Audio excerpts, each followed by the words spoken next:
спец сабактарга алып кирип кетишкен. Эми спец сабак бүткөндөн кийин предметтик сабактарга кайра алып келип окушаттар.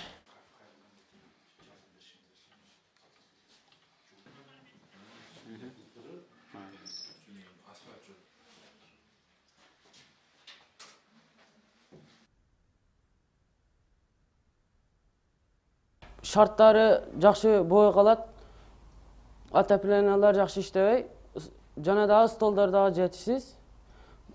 Бирок билим берүү сапатынан аябай жақсы, бирок шартыбыз жетишпейт. Бул жерге келгенден бери стол ташуу кыйынчылык жаратып атат. Класстарыбыз узак болгондуктан күнүгө обедки жана саркы спец менен предметте столдорду ташып отурабыз. Столдар жетишсиз болот, ошондон кыйналабыз.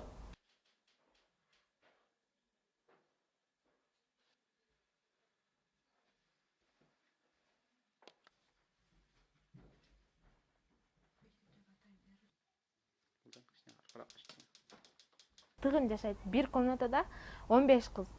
Бул жерде мындай эки жака мындай кыймылдаганда дагы мындай кирип чыгыш, бири-биrini сүзүшүп кетиш дегендейлер көп болот.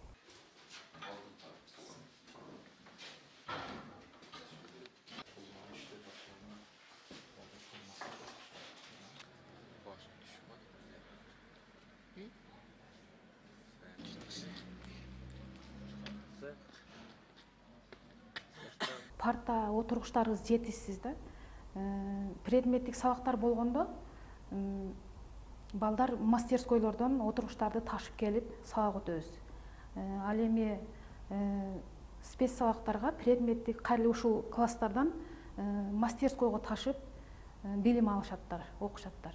Болгондо дагы отургучтарыбыздын баардыгынын буттары кээ бирлериники буту жок, кээ бирлериники аркасы түшүп калган, эскилиги жеткен парталарда. Перемен убакытта балдар эшикке чыгып, сыртка чыгып эс албай эле парталарды бир класстан экинчи класска ташып убара болушат да.